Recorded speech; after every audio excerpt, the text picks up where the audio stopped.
அனைவருக்கும் வணக்கம். நான் உங்களின் கிரியேட்டிவிட்டி பிகே.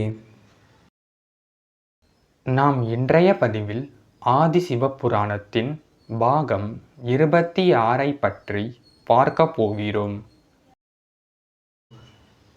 பதிவிற்குள் செல்வதற்கு முன் நம்ம சேனலுக்கு இப்போதான் நீங்கள் புதுசாக வந்திருக்கீங்கன்னா நம்ம சேனலை சப்ஸ்கிரைப் பண்ணிட்டு கூடவே இருக்க பெல் ஐக்கான் ஆல் கொடுங்க. அப்போ தான் நான் அனுப்புகிற வீடியோஸ் எல்லாம் உங்களுக்கு நோட்டிஃபிகேஷனாக வரும். வாருங்கள் பதிவிற்குள் செல்லலாம். நாரதர் கூறிய கூற்றை கேட்டதும் சிறிது சிந்தித்து பார்த்தார் வேந்தன். பின்பு வேறு வழியாதும் இல்லாத பட்சத்தில் நாரதர் கேட்கும் உபாயத்தை செய்து தருவதாக வாக்குறுதியளித்தார் மன்னன் இமவான். இதற்கிடையில் தாரகாசுரன் தேவர்களையும் தேவேந்திரரையும் கைது செய்ய இயலவில்லை என்று குழப்பமான நிலையுடனே காணப்பட்டார். தேவர்கள் தம்மை அழிக்க ஏதேனும் திட்டம் தீட்டுவார்களோ என அஞ்சினார். மேலும் யோக நிலையில் உள்ள சிவபெருமான் நிலையையும் அறியும் பொருட்டு தன் ஒற்றர்களை அனுப்பி விவரத்தை அறிந்து வருமாறு கூறினார். மன்னன் இமவானின் கூற்றுக்களை ஏற்றுக்கொண்ட நாரதர் தேவி பார்வதி இருக்கும் இடத்தை காண்பித்தார். பின்பு மன்னன் இமவான் தனது மகளை கையில் ஏந்திய போது அங்குள்ள மாற்றங்களை கவனித்தவாறே அரண்மனைக்கு சென்றார். அரண்மனையில் தன் மகளை கண்ட தேவி மேனை புலம்பினார். பின்பு வைத்தியர் தேவி பார்வதியின் நிலையை பற்றி மன்னன் இமவானிடம் கூறி சிறிது நேரத்தில் உடல்நிலை சீர்பெறும் என கூறிச் சென்றார். ஓம் சக்தி என்று கூறி புராணத்தை தொடர்வோம்.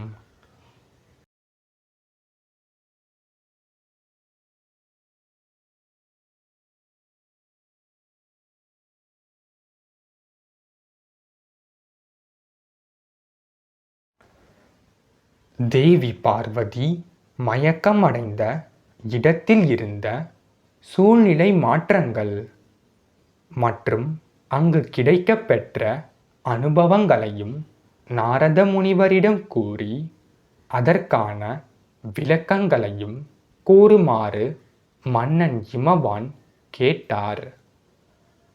அதற்கு நாரதர், மன்னா, இவ்வுலகில் உள்ள அனைத்து உயிர்களையும் படைத்து அவர்கள் வாழ்வதற்காக இந்த பூவுலகையும் படைத்து மும்மூர்த்திகளில் அழித்தல் தொழிலை செய்பவருமான சிவபெருமான் யோகத்தில் அமர்ந்துள்ள இடம்தான் இந்த வனத்தின் மையத்தில் உள்ள குகையாகும் என கூறினார்.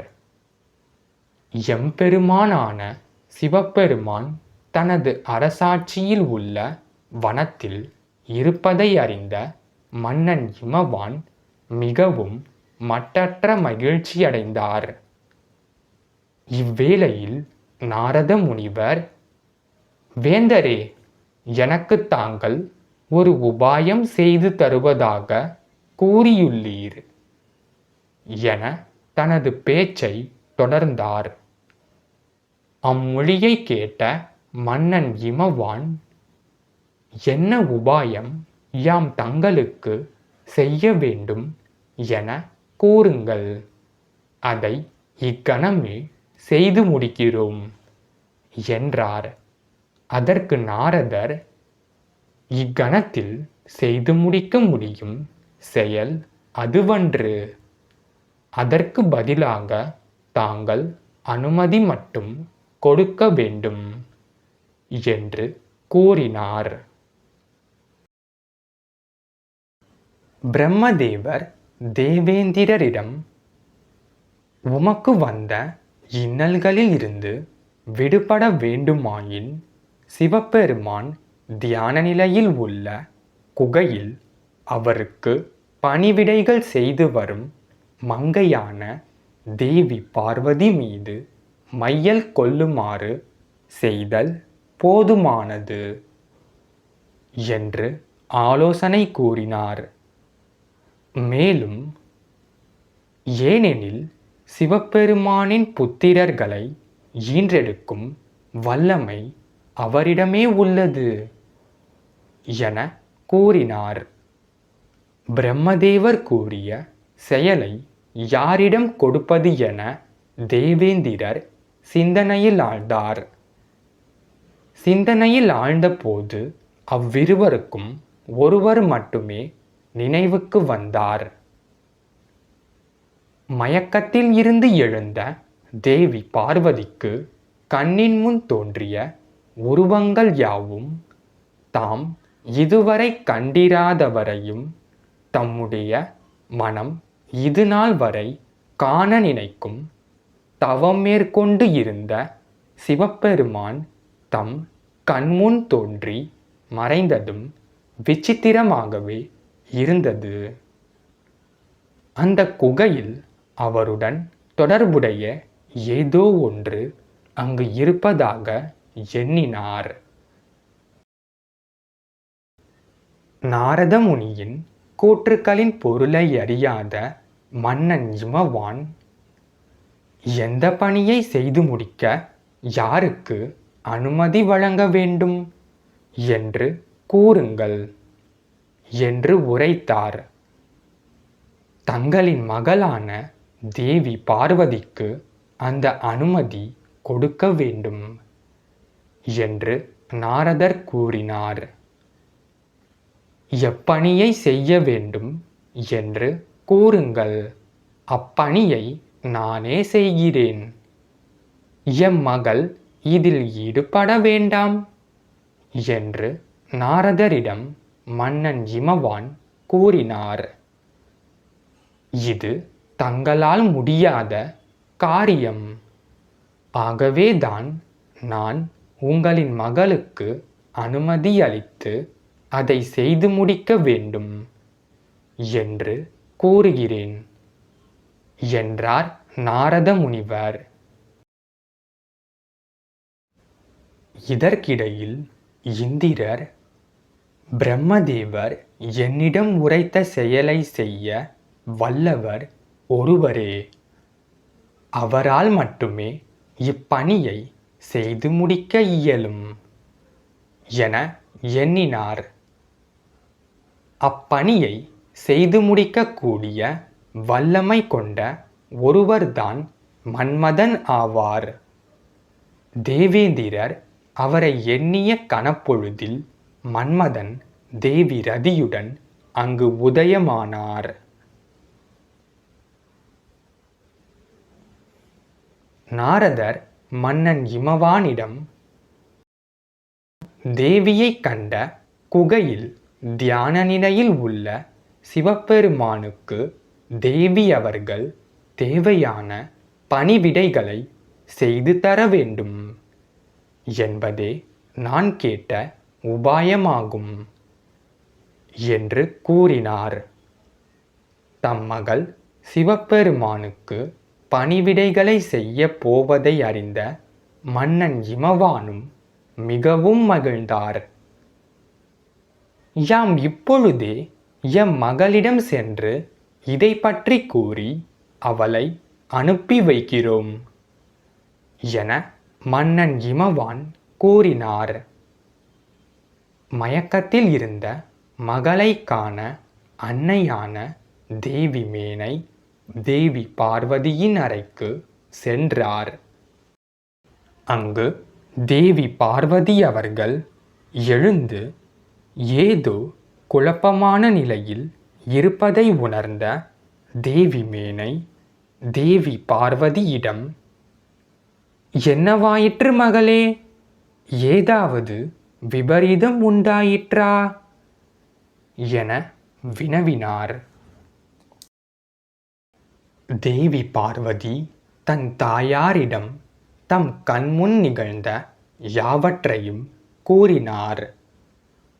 சிவபெருமானின் நினைவுகளைப் பற்றி தேவி பார்வதி கூறியதும் சினம் கொண்டாலும் தன் மகளின் முன்னிலையில் எதையும் காட்டாமல் அமைதி கொண்டு ஓய்வு எடுப்பாயாக என்று கூறி தன் மகளை சமாதானப்படுத்தினார். அவ்வேளையில் தந்தையான மன்னன் இமவான் நாரதர் உரைத்த பணியை செய்யும் பொருட்டு தன் மகளிடம் உரைக்க தேவி பார்வதியின் அறைக்கு வந்தார். இமவான் தேவி பார்வதியை கண்டதும் நாரதர் கூறிய பணியை பற்றி தன் மகளிடம் கூறினார். அதற்கு தேவி பார்வதி, தந்தையே, அந்த குகையில் யாரிருப்பதாக நாரத முனிவர் கூறினார் என வினவினார். அதற்கு மன்னன் இமவான், அந்த குகையில் இந்த பிரபஞ்சத்தின் பரம்பொருளான சிவபெருமான் கடுமையான தவநிலையில் உள்ளார் என கூறினார். இதை கேட்டதும் தேவி பார்வதி மிகவும் மகிழ்ச்சி அடைந்தார். ஏனெனில் தன்னுடைய இளம் வயதில் இருந்து சிவபெருமானை பற்றிய சிந்தனைகளும் சிவ எண்ணங்களும் மென்மேலும் அதிகமாயின. தன்னுடைய மனதில் கணவராக எண்ணிய சிவபெருமானுக்கு பணிவிடை செய்வதில் மிகவும் விருப்பத்துடன் இருந்தார். ஆனால் தேவி மேனை, ஈசனுக்கு எம் மகள் பணிவிடைகளை செய்வதில் எமக்கு விருப்பம் இல்லை. எம் மகளும் அங்கு செல்ல மாட்டாள் என்று கூறினார்.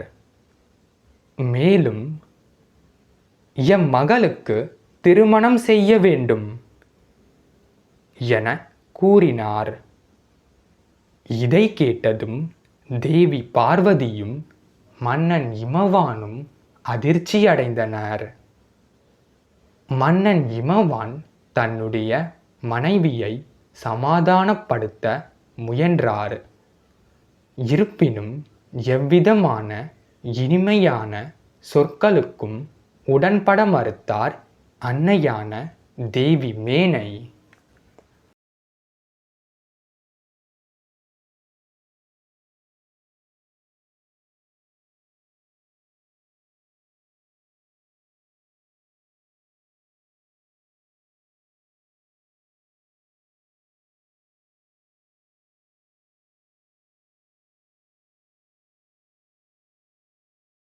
இந்த வீடியோ உங்களுக்கு பிடிச்சிருந்துச்சுன்னா லைக் பண்ணுங்கள், ஷேர் பண்ணுங்கள், கமெண்ட் பண்ணுங்கள், சப்ஸ்கிரைப் பண்ணுங்கள்.